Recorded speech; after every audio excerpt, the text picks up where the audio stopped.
Happy New Year, everyone. This is Tommy Canale, and welcome to Before the Lights podcast, the show to find out how those in sports, music, and entertainment made their mark. Today, we have a director, a comedian, he's an actor, and a writer. He played Tommy in Goodfellas and Slick in A Bronx Tale. He has over 100 acting credits to his name. Born and raised in Brooklyn, please welcome to the show, Joseph Donofrio. Joseph, welcome to Before the Lights. Thank you for having me. In 1982, in a breakdance contest at the Roxy, you placed sixth out of 550 contestants. Talk to my listeners about where this love of breakdancing comes from or came from and participating in this contest. Well, when I was younger, I grew up in the breakdancing era. So everybody was breakdancing on corners with cardboard boxes in schools and parks. So I just started doing it as a kid, and I got good at it. And I actually seen in the newspaper that they were having a breakdance contest.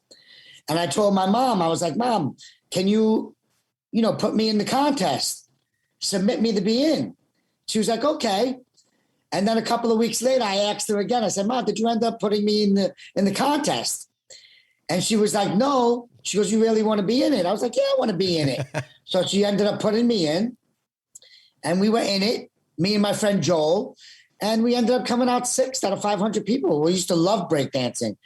That is outstanding. It takes me back to the days of Electric Boogaloo and in the movies back in those days. So that is awesome. How did you get into your Pringles commercial? Well, what happens with the Pringles commercial was I actually was doing extra work on that Pringles commercial. Oh, okay. And the kid that was supposed to do the backspin or the breakdancing couldn't do it. So what happened was they seen me breakdancing and they were like, why don't you do it? So I did it. And it's funny because the kid who was supposed to do it actually friended me on Facebook and told me the story because I had forgot because it was so long ago. But that is the true story of how that happened. I was just supposed to be background, and then they ended up upgrading me to do the backspin. If you've seen it, I do a backspin and then I come up and I have the Pringles in my hand. Do you break dance these days, or is those days over? I do it once in a while, for fun, not like how I used to, but I used to do some amazing things when I was a kid. I mean, I'm not as good as I used to be. But you still got the moves. Yeah, I mean, I love to dance. Dancing is one of my favorite things to do. I love it. I love music. Your first film was Teenage Mutant Ninja Turtles. How did you get casted for this film? I actually just auditioned. I went up, I met with Lynn Kressel, and I auditioned, and I ended up getting the part. Yeah. And then that led to other things where got you into Goodfellas and Bronx Tale and all that stuff. Is that correct? Well, basically after that, I just started auditioning. Okay. And then I auditioned for Goodfellas and I got that. And then from Goodfellas, that led to, Jungle Fever, Night in the City, and then the Bronx Tale. Because, everybody knew each other and it was more like a networking thing. Goodfellas. Does it seem like it's been over 30 years ago?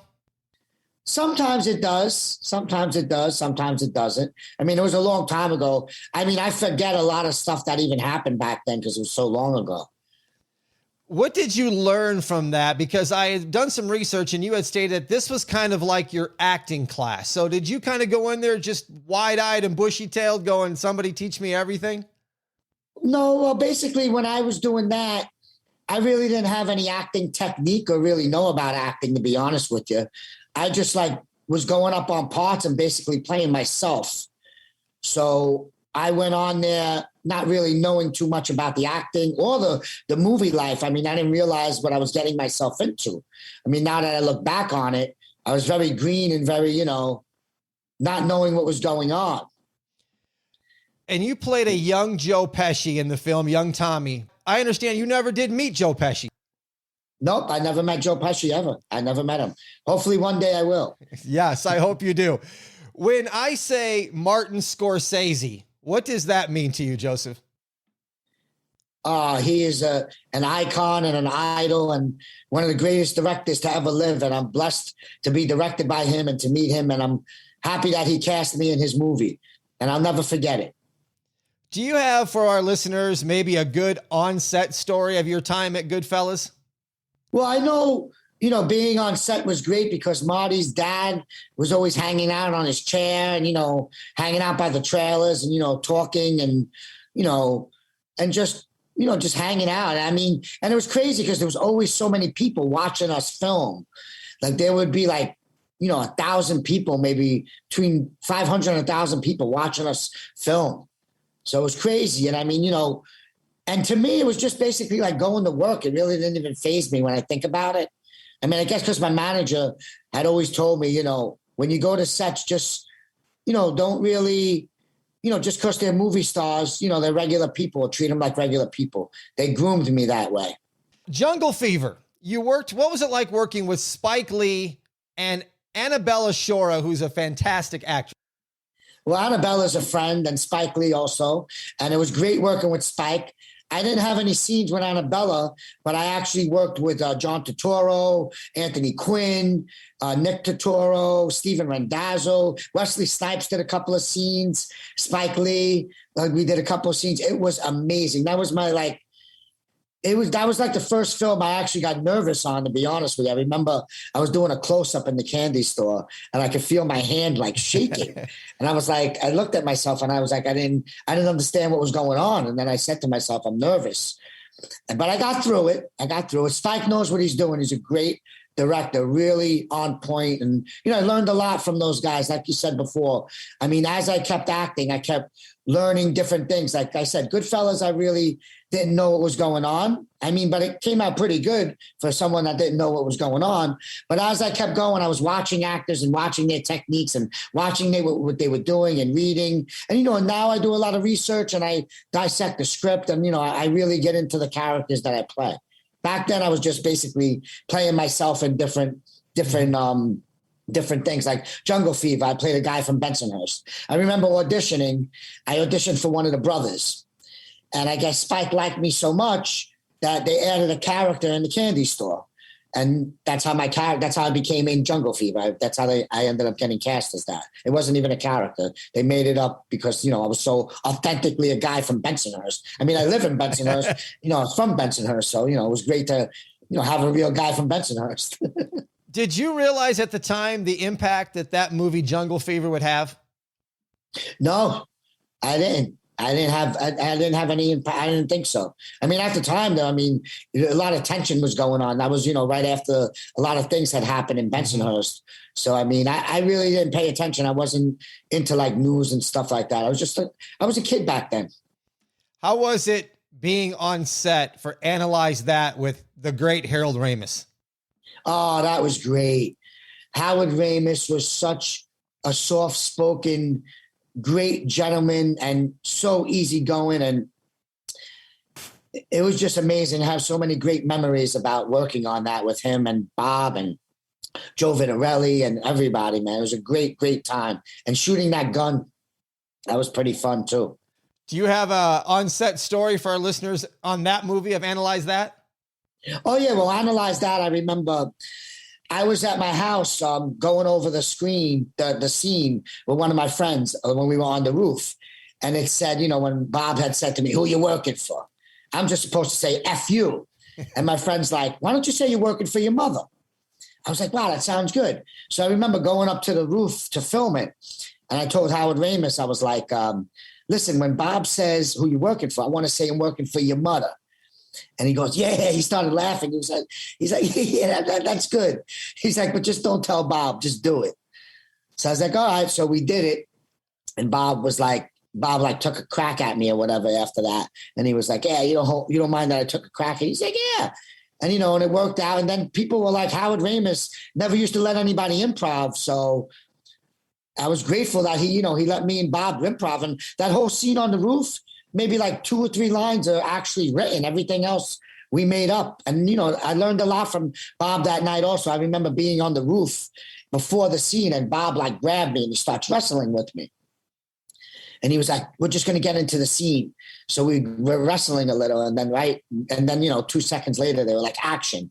And I learned, from that, before I do a scene, I always try to put myself at the scene, like 5 seconds, 10 seconds before they say action, and that's how I do it. And it works. It really works. It's great technique.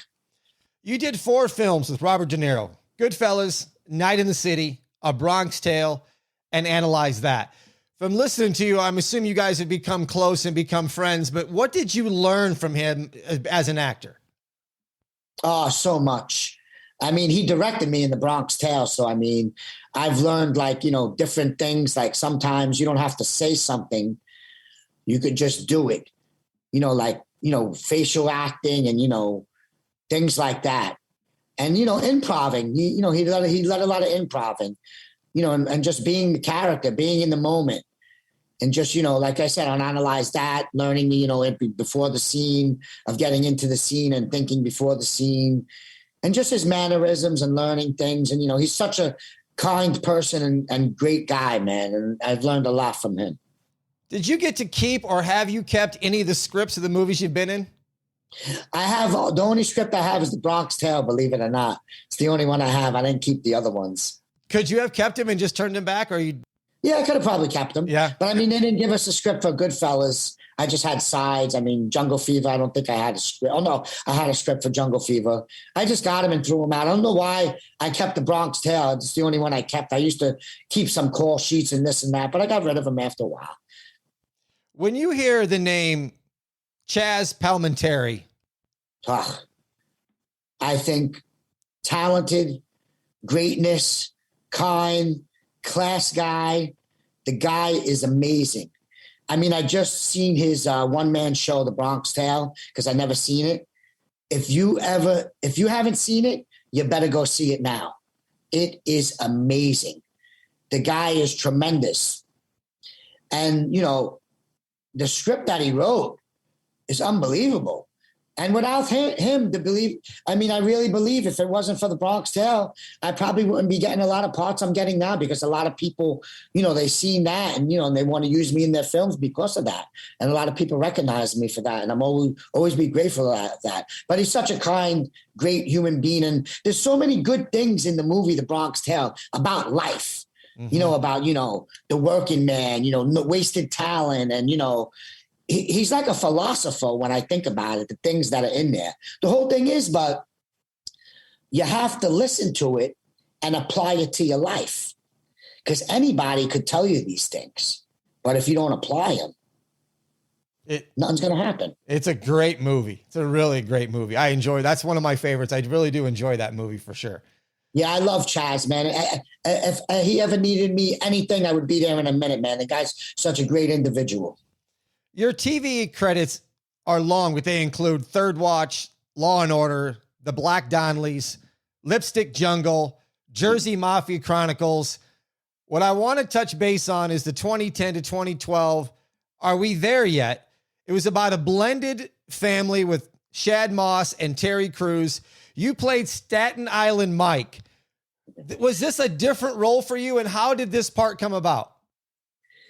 Well, this is pretty weird, because what happened was my friend Todd Taylor was casting it, and they were looking for a Rob Schneider type, it said, in the casting. And I called my agent and I was like, see if you could get me in for this, because I know Todd. So they were like, okay. So they called him up. Then Todd seen me and they loved me. They were like, oh, we love you. My agent called him, oh, they love you. You were great. But the only thing is, it's based about a family in Seattle, and you have a New York accent. So I turned around, I told my agent, I was like, why, there's no people from New York that live in Seattle? And my agent at the time was like, you know what, I'm going to call them back and say that. So at first they passed. They were like, we passed. We love them, but we passed. But then the agent called back and Todd talked to Ali Leroy, who was the creator. And the creator was like, you know what? We're going to change the name, Staten Island Mike. And they called back and they made an offer. And it was supposed to be one episode. And then I did the one episode because they did 10 episodes. And I was on the 10th episode. And then they got a order of 90 more episodes. So I remember Ali Leroy texted me and he's like, we just got picked up. We're going to probably use you in a couple more. And I was like, all right, cool, man. Congratulations. Thank you. And it ended up being like 25 episodes. One of the greatest experiences I've ever had in my life. I mean, Terry Crews and Ice Cube and Keisha Sharp and everybody on that set was amazing, man. So many good people I worked with, directors and other cast members. I mean, Sherrod Smalls, Christian. I mean, so many people. It was great. It looked like you had a ball playing that part. It was so much fun. And the great thing about it was basically they let me do whatever I wanted. Like I would come to the set and I would just like improv and, add things here, take things out and just say everything. I remember telling Ali Leroy one day, I was like, listen, you think I could say this in the scene? And he's like, just do whatever you want. If I don't like it, I'll tell you not to do it after, after the rehearsal. And then I felt like I wasn't being directed one time. I remember I told Terry, I was like, Terry, he never like really directs me. I mean, what's going on? And he's like, yeah, because you're doing it right. And ever since then, I realized whenever I do something, I don't ask the director how it is or what's going on. I just do it. If they want me to do it different, they'll come to me. And I learned that from Terry. And Terry was such a great actor and so great to work with. Everybody on that set was great. A little bit more recent, 2020 and 2021, Gravesend, playing Johnny Mad Dog. Oh, man, this project is like a dream come true, working with my good friend William DeMeo, who created, writes, directs, produced, and everything. The guy's just a genius. I mean, I've done a couple of films with him, and I was just blessed to get a call from him one day.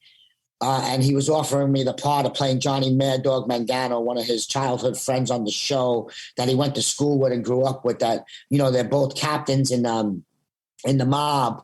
And it's a great story. It's on Amazon Prime right now, season 1.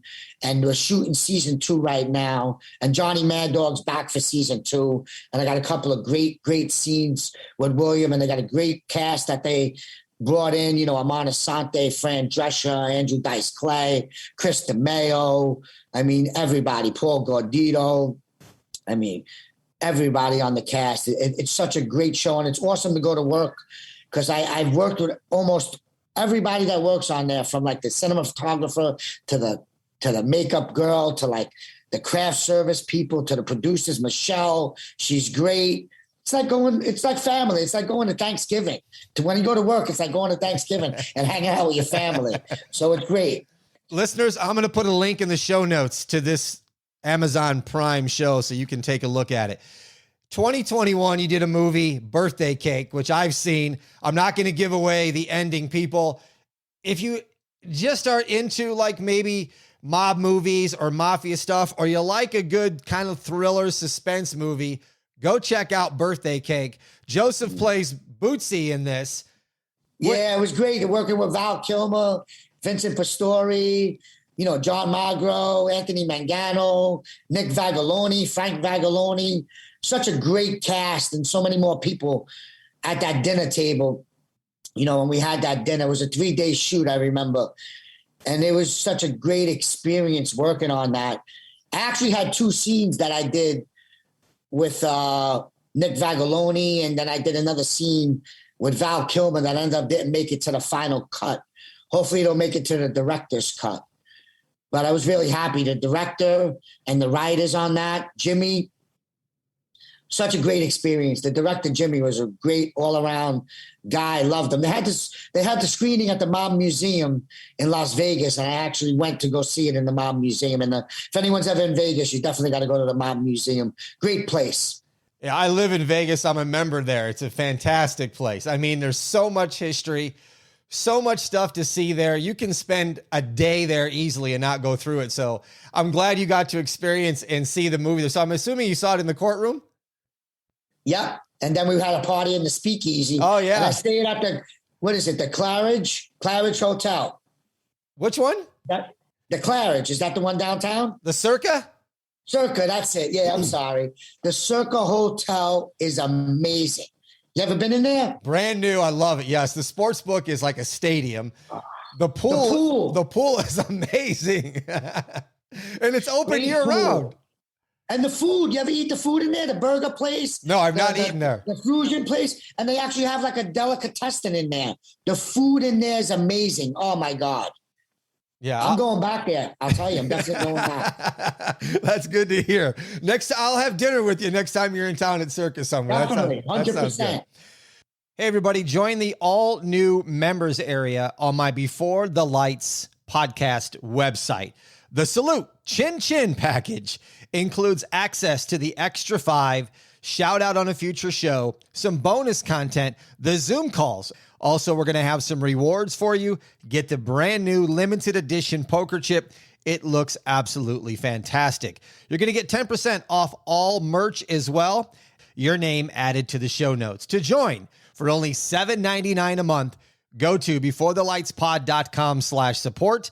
That's beforethelightspod.com/support. Joseph, 2022, you're directing, writing, and producing a short film called The Romanos. What's it about, and how is it for you going from an actor to now writing, producing, and directing your own short film? Well, what happened was one of my friends came up to me, an actor friend, and asked me, how to, become a successful actor and, how to start off, because he had a friend that was starting off. And I told him, I said, you got to write and make your own movies. So then he left. And then my other friend that was with me was like, Joe, have you ever written anything? And I was like, no. He's like, then why are you telling people to do it? And then I thought to myself, I was like, I've been blessed that I've been getting a lot of work and I'm working. So I really haven't thought about writing something. So I was like, you know what? Let me sit down and write something. So I wrote this movie, Tony. It's a comedy, horror, Death Wish meets Dexter type of movie. So I want to direct it and I want to produce it. So my friend's like, have you ever directed anything? And I'm like, no, I never did. So he was like, maybe you should write like a short film and direct that and see how you like it, so you get some experience. So I had a friend, Renee Wood, this girl I know, and I came up with an idea about a couple that has an argument about social media that might turn deadly. So it's a 5-minute piece. And we did it. We shot it all in one day. We did it all union, SAG. I got the union's approval. We did it all. We color corrected it. And we just got in the film festival. We're going to be in the Cutting Room Film Festival, December 19th in the city. If you want to get tickets, you could go to the Cutting Room Film Festival. If you want to see it, we're in the 3rd block. So hopefully, it turns out good. And it was a great experience. I learned a lot from it, and I'm excited to, do my film, The Tony. I think it's a great comedy horror, These two films that you're working on, will they eventually be released for the public to see? Yeah, the Romanos will be released. I actually did it to be released. I was just going to do it and release it on like YouTube. But then, we liked it so much. We were like, you know what? Let's see if we could get it into a couple of film festivals before we release it. Because, we want to see it on the big screen and see how it looks. So, I released it to a couple of film festivals and we got accepted. So we're like, you know what? Let's release it. And we're going to probably do another one because it was so much fun doing it. And Renee was so easy to work with that we're like, you know what? Let's do another little 5-minute thing and, maybe release the first one that we did and then take the second one, put it in a film festival and then release it. And then you never know, maybe, someone might see it and they might like the Romanos and maybe they might want to make it a series or something like that or, put it on TV or make a movie out of it. But the movie Tony that I wrote, that I'm actually just finished writing it. I didn't write the whole thing. I've got maybe 80 pages. So I'm just writing up the ending. And then we're going to try to get some money to make that. And I think, if anybody got money and they want to, invest, I think it's a great investment to do this type of movie. I mean, comedy, horror, Death Wish, vigilante movie. And it's funny. It's like, Tony's like a character that's, like he's a clown. But when he's not killing people, he's just a likable guy in the neighborhood. Everybody loves him, but when he starts off, he finds out he has cancer. So then he's watching TV and he sees people, getting locked up for different things. And, and then he goes on like a killing spree and he starts killing people that are doing things wrong. The cops get involved and this and that, I think it's a good story. Well, I wish you luck, and I'm looking forward to getting my eyes on both of those projects. So Thank you. you've been busy, over 15 listed upcoming projects. I want to pick your brains on a couple of them. Can you speak about Italy Boys? Well, The Italy Boys is a film that a friend of mine wrote, but right now they don't have the financing. Okay. See, what happens a lot is on IMDb, a lot of those films that are listed are a lot of people that write films, but they don't have the funding. So what they do is they attach a couple of actors. And what they do is they put it on IMDb, and sometimes they get made and sometimes they don't get made. So, I mean, out of those 15, who knows how many are going to be made and how many ain't going to be made. But The Italy Boys is a great script. So that's basically a lot of them. The two I was going to ask you about was Italy Boys and All Mobbed Up, where it says you were going to play a drag queen with Vincent Pastore and Tony Sicaro. Yeah, All Mobbed Up was supposed to be made. What happened was the director, John Gallagher, a dear friend of mine, I did The Deli with him, Blue Moon, and like 8 other movies that he produced, passed away a couple of months ago. So that movie got put on hold. So we didn't actually do it. Gotcha. Yeah, so that one we didn't do. But I mean, I just finished a movie called Return to Danger with Judy San Roman that produced it. I mean, Peter Green, Miles Kolosky, Byron Kolosky, Sal, a bunch of other good people. We just did something called Killing Smalls with the guy Tom Guidry from the Sandlot movie. We kidnapped him. That was a great experience. We just finished Don Q, where I played Al Capone. Townhouse Confidential, another movie that's coming out. I played Sal Carmine. You know, Love and Love Not is another one I played. You know, a couple other things. Yeah, Christmas versus the Walters. I played Tony the Elf. That's actually out on demand right now. That's coming out. 3 Days Rising is coming out soon. I know you have a lot of diversity in your acting resume, but do you get looked at as a guy who just plays in mob films by people on the street? Yes. I kind of thought that could get stereotyped as he's just a mob actor, when really you have so much more, because you have this huge attraction to comedy. And where did your love of comedy come from? Oh, I love comedy. I don't know what happened. Basically, when I did The Deli with John Gallagher, and I just loved comedy. I love making people laugh, and it's so much easier to do comedy because, you know, you leave the set in a great mood. You know, when you're killing somebody, kind of, you know, you leave the set, you're a little... Right, tense. Different characters. But I love comedy. I actually done stand-up for a while, and I'm still doing stand-up. I just did a show, like, I think a month ago. But I don't have any shows planned. I think I'm going to do one in February. Right now, I'm just concentrating on acting and getting the script done. And, you know, I'm up for a couple of comedies right now. So hopefully this comedy force comes through, which the one I'm supposed to do. You're an energetic, positive, upbeat person that likes to make people laugh. Does all these characters come from your upbringing, from your parents? Yeah, I guess from my upbringing and just watching other people. I'm always watching people wherever I'm at and getting different techniques and watching things.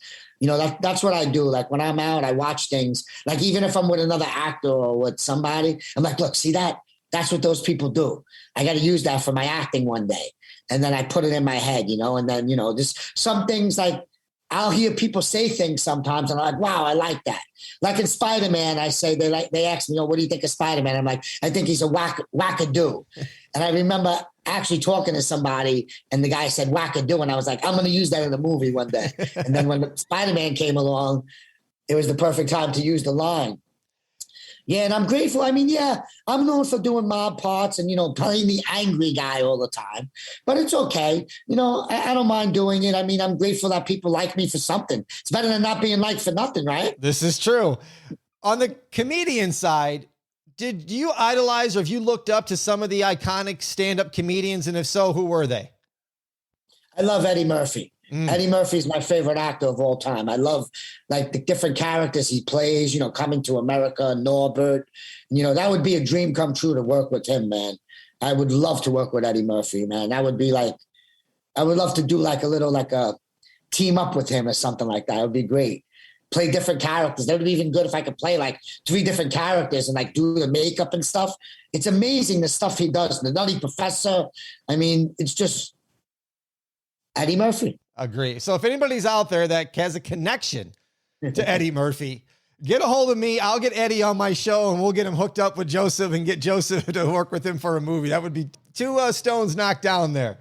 I worked with his brother, Charlie Murphy, rest in peace. He was on Are We There Yet? And then I did a video with him one time. He was a great guy too, man. Oh, so talented. It's such a shame he passed away. It was a loss to the world to not see his talent anymore. Who is Joseph Donofrio away from camera and acting? What do you enjoy doing? I enjoy cooking. I enjoy the sun. I enjoy the beach. I enjoy swimming in the water. I enjoy just having a good time, easygoing, relaxing. I don't like stress. I like just, relaxing. Have you ever looked back and reflect of all the iconic actors and directors that have been in your path of your career? Yes, I have. And it sometimes I find myself like, wow, I don't believe I worked with so many of these people. How can our listeners connect and follow you? On Instagram, I'm official Joseph Donofrio. On Twitter, I'm Joseph Donofrio 7. And on Facebook, just Joseph Donofrio. I'll put links. I don't do Twitter much. I like Instagram, Facebook, but I'm not on there that much social media. I try not to be on there too much. It can get addicting. Yes. I'll put links in the show notes to your Instagram and your Facebook page for our listeners so they can check out. And please follow Joseph. I highly recommend it. His stuff is very good. During the pandemic, when everything was shut down, you had this great idea of doing online comedy shows. How did that work out for you? Was it lucrative? Yeah, it was good. I mean, I only did one. What happened was I had a show, I think it was April 25th, supposed to do it at Stand Up New York in the city. So what happened was it was almost sold out. So I was like, I told all the people, I said, listen, instead of doing it at Stand Up New York, I'm going to do it online. And all the people who got tickets were like, cool. So I did that. And then actually I posted it online and we got even more people to come. And it was hard because, you don't hear the people laughing and, I had to like control like people talking in the room. And, it was a little difficult to do, but we did it, and, I could always say during the pandemic, we did a comedy show on Zoom. Yes, you did. And I also see every once in a while you pop up on Facebook Live. Do you just randomly come on and are you getting good interaction on that with your followers? Yeah, I usually do a lot of live videos. I haven't done them in a while because I've been so busy, but I like coming on and talking to people, see how everybody's doing, talking. I mean, because, they like my work. They're my fans, but I consider them like my friends. There's people that's been on my page for years. I mean, I never met them, but I consider them my friends. And it's great to just come on. Hey, how you doing? What's going on? How's your life? And, you talk with them, and, it's just good to interact. And I just love talking to people. So it's really nice. I made a lot of great friends all over the world. It's amazing sometimes when people I bumped into some guy on the street and he was like, oh, how you doing? Because I had surgery on my voice box during the pandemic. I had a polyp. I got it taken out. And he was like, oh, you sound good after the surgery. And I was like, do I know you from somewhere? He's like, yeah, I follow you on Facebook. And I was like, oh, that's cool, man. Thank you. Thank you for caring about me. And, it's fun. You make friends. That is awesome. Do you have a project in mind that for you would be the pinnacle of your career if you could get it? Yeah, this Tony thing. Okay. The movie that I wrote. I mean, I think this thing would be it's going to be really big because the character, it's like going to be like a Freddy Krueger meets like Charles Bronson meets like the clown from It, so I think once I get this done, it's going to be big. I mean, people are going to love this character, Tony, man. He's such a nice guy. But then, and even the movie, what is that? Terrifier, like that clown.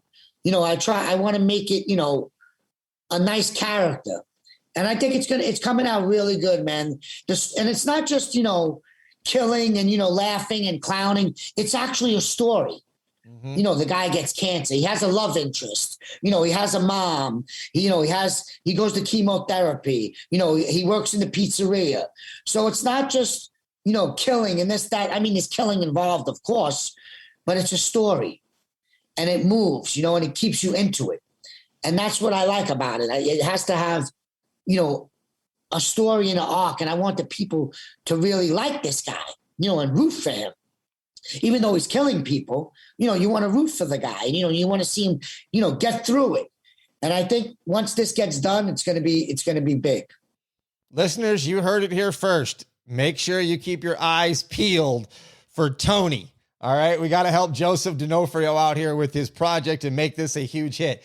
Joseph, thank you so much for your time and coming on the show and being on Before the Lights. I appreciate it. Thank you. It's an honor to be on your show. Thank you so much. All the best to you, health and happiness to you and your family and your friends, to life.